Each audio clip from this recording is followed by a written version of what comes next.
करेंगे अब। हाँ हाँ।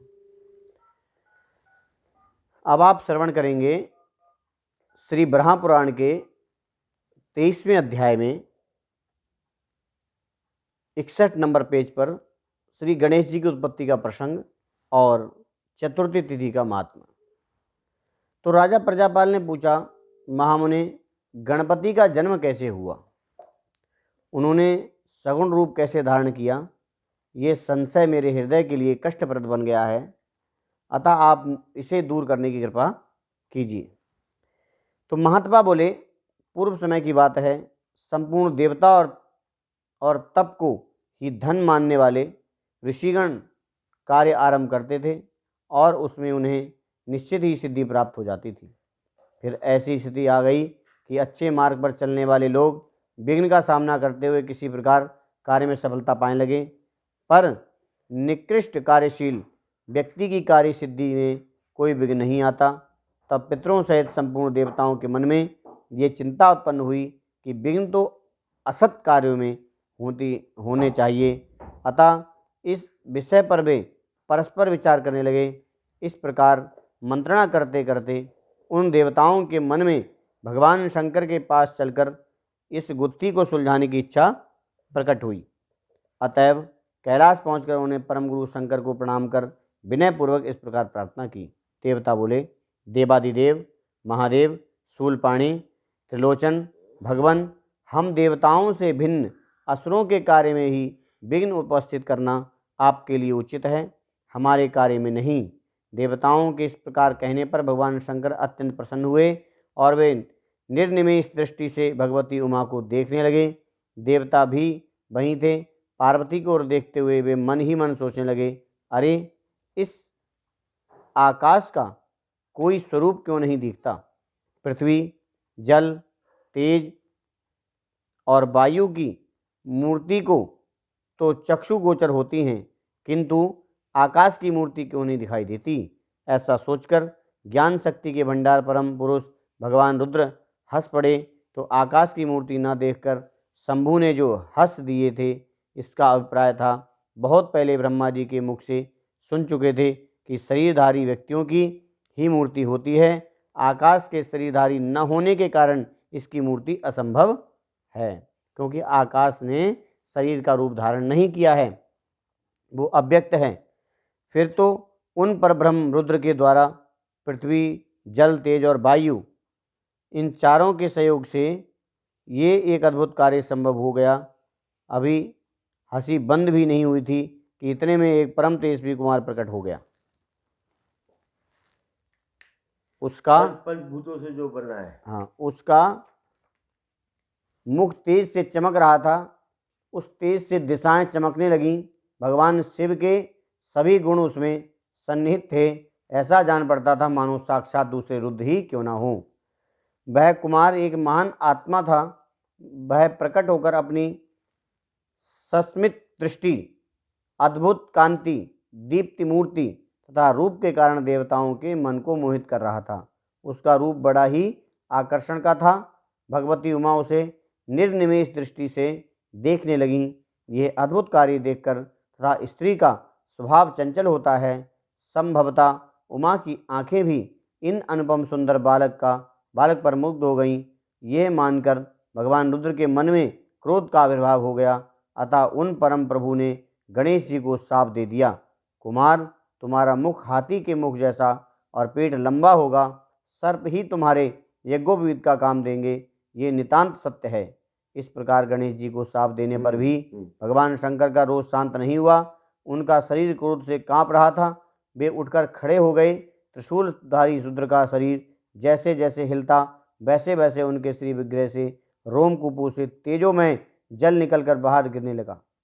उससे दूसरे अनेक विनायक उत्पन्न हो गए। उन सभी के मुख हाथी के मुख जैसे थे तथा उनके शरीर की आभा काले खैर वृक्ष या अंजन के समान थी। वे हाथों में अनेक प्रकार के अस्त्र शस्त्र लिए हुए थे। अब देवता व्यग्र मन से सोचने लगे, अरे ये क्या हो गया। एक ही बालक ऐसा अतुलित महान कार्य कर सक रहा है, तो हम देवताओं की अभिलाषा अनायास ही पूरी हो गई। इस पर इसके चारों ओर ये वैसे ही गण कहाँ से आ गए। आ पहुँचे। उस समय उन विनायकों के कारण देवताओं की चिंता अत्यधिक बढ़ गई। पृथ्वी में क्षोभ उत्पन्न हो गया। चार मुखों से शोभा पाने वाले ब्रह्मा जी अनुपम विमान पर विराजमान होकर आकाश में आए और यूँ कहने लगे, देवताओं, तुम लोग धन्य हो। यूँ तुम सभी 3 नेत्र वाले अद्भुत रूपधारी भगवान रुद्र के कृपा पात्र हो। साथ ही तुमने असुरों के कार्य में विघ्न उत्पन्न करने वाले गणेश जी को प्रणाम करने का सौभाग्य प्राप्त कर लिया है। उनसे इस प्रकार कहने के पश्चात ब्रह्मा जी ने भगवान रुद्र से कहा, विभो, आपके मुख से प्रकट हुआ जो ये बालक है, इसे ही आप इन विनायकों का स्वामी बना दें। ये शेष दूसरे विनायक इनके अनुगामी अनुचर बनकर रहें। प्रभो, साथ ही मेरी प्रार्थना है कि आपके बर प्रभाव से आकाश को भी शरीरधारी बनकर पृथ्वी आदि चारों महाभूतों में रहने का सुअवसर मिल जाए। इससे एक ही आकाश अनेक प्रकार से व्यवस्थित हो सकता है। अब यहाँ पे देखो थोड़ी समझने वाली चीज़ है कि 4 चीज़ें कौन कौन सी बोली, जल, आकाश, नहीं, पृथ्वी। वो तो पंचभूत जो हैं वो तो हैं ही। हाँ, लेकिन आकाश को रूप दिया भगवान ने। वो रूप बड़ा ही सुंदर था, वो गणेश का रूप था। तो लेकिन उनको देख के उमा जो है मोहित हो गई। तो बाल रूप में होता ही बच्चा जब सुंदर हो तो अच्छा लगता है। तो लेकिन उनको बुरा लगा भगवान को, ये क्या, एक बालक के लिए मोहित हो रही है ये। तो उन्हें क्रोध आ गया। तो क्रोध आ गया तो उस चक्कर से उनको वैसे ही जो है और बालक उत्पन्न हो गए।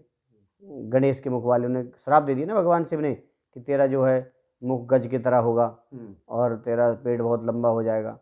तो ये जब उन्हें श्राप दे दिया तो भगवान के क्रोध के कारण उन्हें पसीने की बूंदें उनके शरीर से टपकी।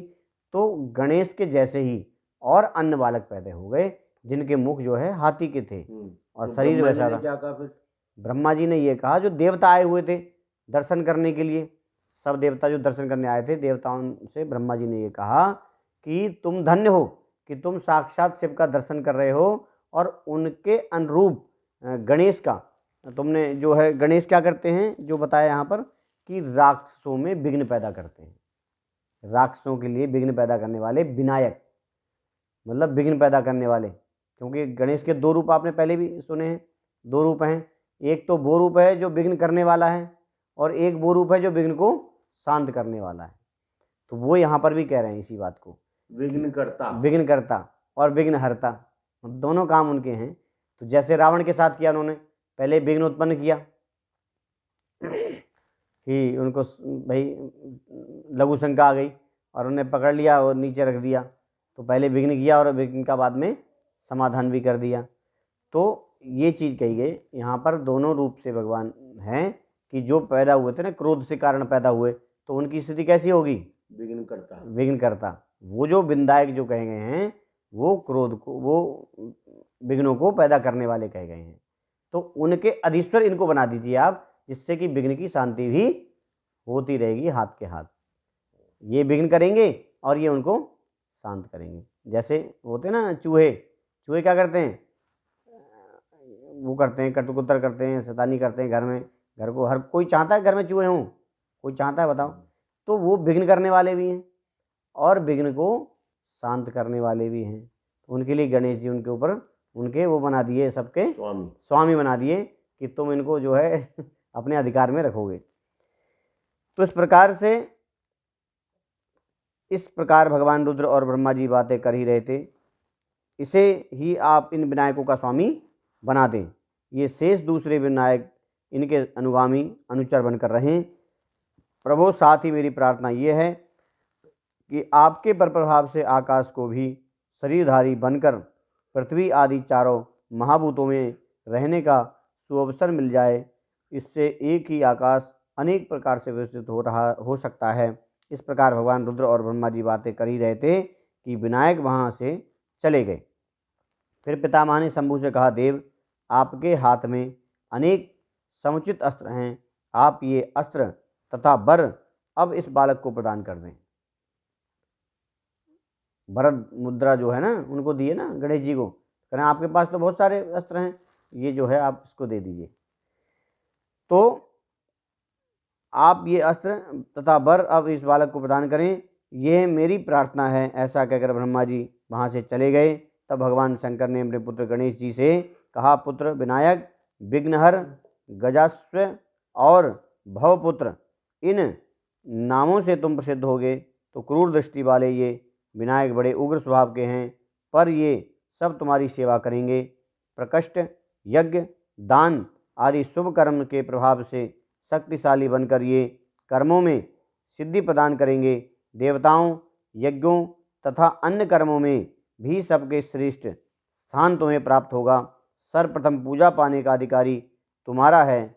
यदि ऐसा न हुआ तो तुम्हारे द्वारा उस कार्य की सफलता बाधित होगी। कि सबसे पहले कोई तुम्हारी पूजा नहीं करेगा तो वो फिर बाधाएं उसके कार्य में आएंगी।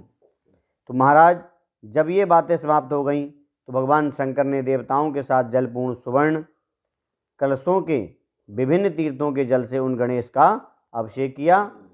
राजन, इस प्रकार जल से अभिषिक्त होकर विनायकों के स्वामी भगवान गणेश की अद्भुत शोभा होने लगी। उन्हें अभिषिक्त देखकर सभी देवता भगवान शंकर के सामने ही उनकी स्तुति इस प्रकार करने लगे। देवता लोग बोले, गजानन, आप गणों के स्वामी हैं, आपका एक नाम विनायक है, आप प्रचंड पराक्रमी हैं, आपको हमारा निरंतर नमस्कार है। भगवान, विघ्न दूर करना आपका स्वभाव है। आप सर्प की मेखला पहनते हैं। भगवान शंकर के मुख से आपका प्रादुर्भाव हुआ है। लंबे पेट से आपकी आकृति उद्भासित होती है। हम संपूर्ण देवता आपको प्रणाम करते हैं। आप हमारे सभी विघ्न सदा के लिए शांत कर दें। राजन, जब इस प्रकार भगवान रुद्र ने महान पुरुष श्री गणेश जी का अभिषेक कर दिया और देवताओं द्वारा उनकी स्तुति हो गई, तब वे भगवती पार्वती के पुत्र के रूप में शोभा पाने लगे। तो गणाध्यक्ष गणेश जी जन्म एवं अभिषेक आदि सारी क्रियाएं चतुर्थी तिथि के ही दिन संपन्न हुई थी। अतः तभी से इस तिथि को समस्त तिथियों में परम श्रेष्ठ स्थान को प्राप्त हुआ है। तो राजन, जो भाग्यशाली मानव इस तिथि को तिलों का आहार कर भक्तिपूर्वक गणपति की आराधना करते हैं, उस पर वे अत्यंत शीघ्र प्रसन्न हो जाते हैं, इसमें कोई संशय नहीं। तो महाराज, जो व्यक्ति इस स्तोत्र का पठन पाठन श्रवण करता है, उसके पास विघ्न कभी नहीं भटकते और ना उसके पास लेस मात्र पाप ही शेष रह जाता है। और कल ही गणेश जी की चौथी सकट चौथी और आज कथा उनकी आ गई। कल हमने छुट्टी कर दी, इसी वजह से ये आज कथा हुई है। तो गणेश जी महाराज की जय, आनंद कंद भगवान की जय, वृंदावन बिहारी लाल की जय। जय जय श्री राधे श्याम।